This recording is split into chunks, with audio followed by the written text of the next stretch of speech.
In a culture inundated with disposable items and the relentless production lines of new and improved models, when something doesn't work or doesn't bring the satisfaction it initially did, people are ever ready to dispose of it.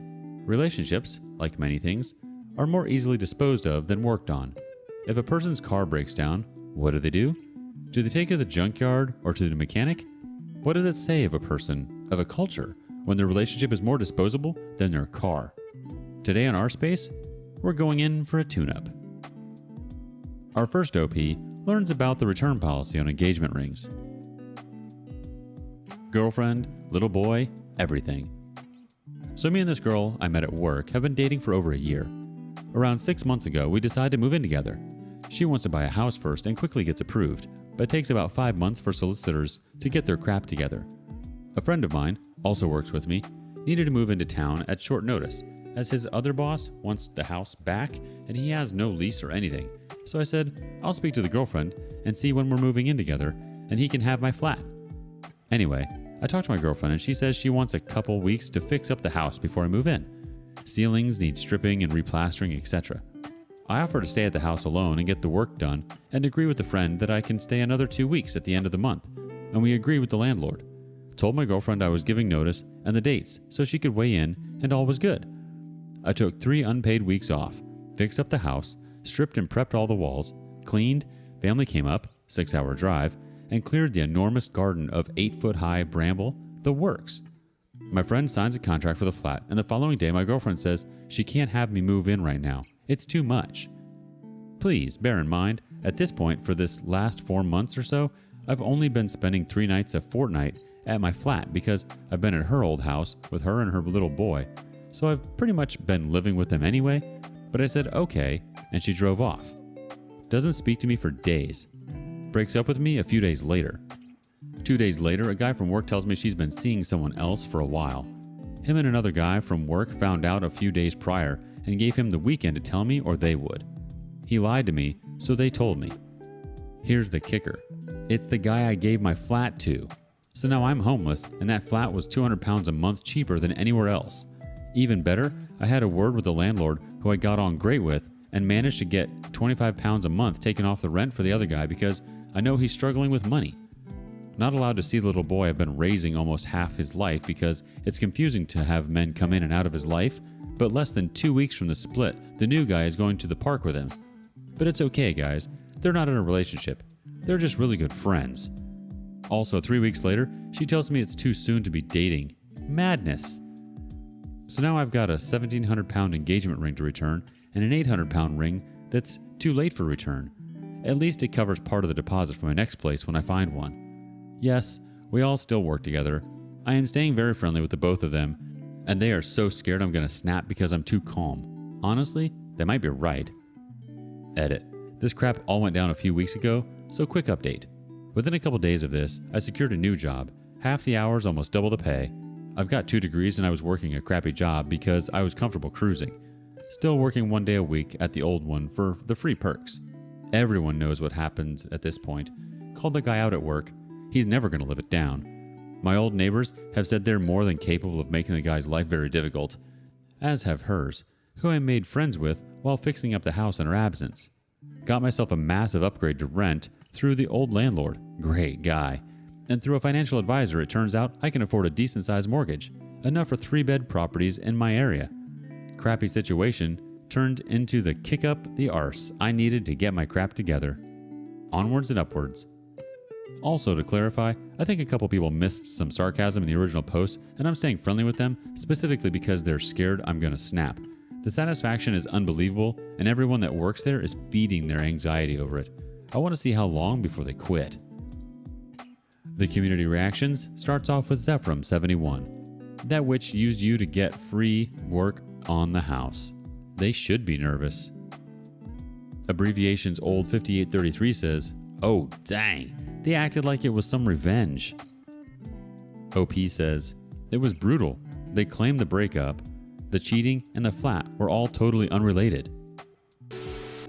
You have to work together still, so you have to stay on good terms. One of the most difficult things about rebuilding your ability to trust after someone cheats is staying in the present moment and building toward the future, rather than living in or worrying about the past. You have every right to feel hurt and angry about your partner's decision to cheat. However, if you can't eventually let go of those feelings and work toward a more positive future, it may be a sign that there's still some inner work that needs to be done. Just because they cheated doesn't mean you need to punish yourself by striving to make their lives a living hell. The best thing you can do is move away from that old life. It's toxic to stay in the past. You're better than that.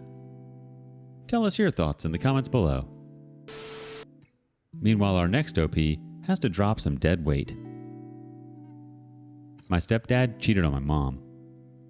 My, 23 female, and my mom, 55 female, worked together at a law firm. Yesterday at work, we found out together that her husband, my stepdad, of almost 11 years, has been cheating on her for the last few months. This is my mom's third marriage. My dad cheated on her, and her husband before that was a total piece of crap. She hasn't confronted my stepdad about it yet, and I'm not sure that he knows she knows. The cheating was mostly emotional, not that that makes it okay, and they would talk through Facebook Messenger for a while before she got caught by her husband. After she got caught, they switched to email. Her husband found the emails on July 5th and texted my mom all of the emails. They play together on an adult soccer league, and that's how they met. My stepdad hosted a Cinco de Mayo party in May, and my mom and I both picked up on some weird vibes with this woman. Upon questioning my stepdad about it, he essentially brushed it off and laughed, but we both could tell something wasn't right. I'm a total mess about it. I was young when she and my dad split, and I didn't find out most of the details until I got older. This is completely different because we literally found out at the exact same time. She read me every single email out loud as she read them for the first time. I broke down sobbing because my mom was in complete disbelief and shock, and I just felt so sad for her. We talked a lot about plans, if she's going to leave him, how to tell my siblings, etc. So far, I'm the only one who knows. I had a complete breakdown last night about it all. It's so unfair to my mom. I'm so angry at my stepdad and hurt from my mama, and I really don't know how to process all this. I also feel betrayed in my own way because for a lot of my life, my stepdad was more present and supported me more than my actual dad. It just feels like he did it to all of us. This is new territory, and I want to figure out how to best be there for my mom.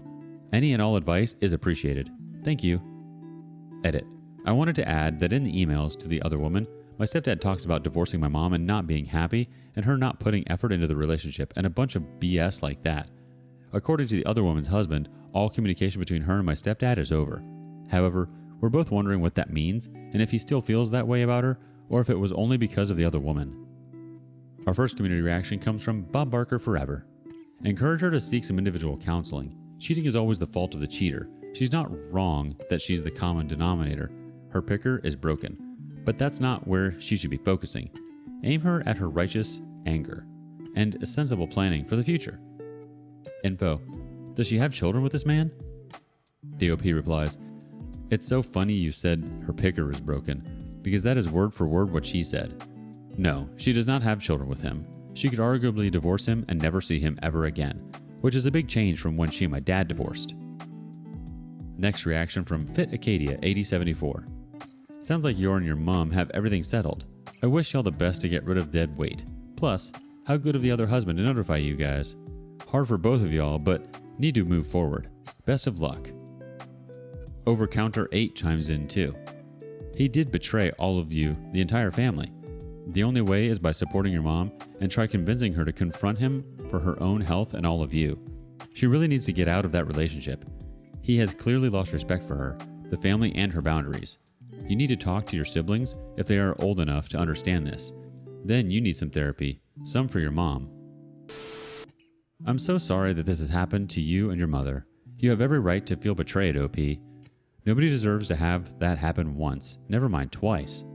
It really makes you wonder about people in this world and how they think they have any right to act so selfishly and carelessly. You need to support your mother and help her get her foot in the door to have a new and beautiful life. Your mom needs to pull the plug. She's too good of a woman to stay where she is. What do you think OP's mom should do? And yet our last OP needs to leave the past behind. My partner left me for someone else, then came back. I, 30 male, and my partner, 26 female, broke up after 7 years, and a few days later was seeing somebody else. This particular person was a regular at her work, and they had obviously been flirting with each other for quite a few months.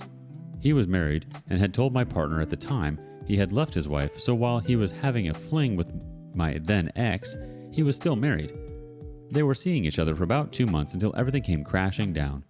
My ex found out he had not only been cheating on his wife with her, but there were also other women. She broke up with him and immediately got in touch with me explaining what had happened, not looking to get back with me, but I guess just looking for a shoulder. I offered her some emotional support and left it at that. Several months later, she wants to try again with me. I want to try again with her, but how can I move on from the constant thoughts of her leaving me just to screw somebody else? Kudos to her for leaving me before it became physical, but she emotionally cheated. I think about this other guy every single day, and it is bringing me down so much. Any advice to manage my thoughts on this would be great. Belf17 reacts first. Don't do it. Sorry, mate, but even if after 7 years she chose to leave you for this guy instead of talking with you to improve the relationship on the things she wanted, then it's not worth it. She made a choice. Imagine if the guy did actually leave his wife. Then you wouldn't even have this conversation. Your ex didn't come back for you. She came back because the other guy wasn't as good as she thought. And you should stop being in contact with her. It is just a daily reminder of what she did to you. Move on. Next thought from 022019770A. She cheated and only came back when she found out he cheated on her. You are her plan B. If you take her back, you will be tossed aside as soon as another plan A shows up. KCVB56 says, honestly, OP, you are contradicting every single comment that contains good advice. I think this is probably because it's not what you want to hear. She left you, dude. Who cares if she was single for a while after the fling? If you want to take her back, that's okay. In the future, I would not waste my time making a Reddit post if you're not willing to be open-minded. Your ex sounds scared and lonely, OP, and you're over and beyond this now. You aren't the same person you were when you were together. That's old news and you don't need to take 10,000 steps backwards. You've moved on. It's natural to want to try again, but that's only because it's comfortable and familiar and you're only remembering the good times. You're not remembering all of the hurt you've overcome. Don't forget to like and subscribe and hit that notification bell.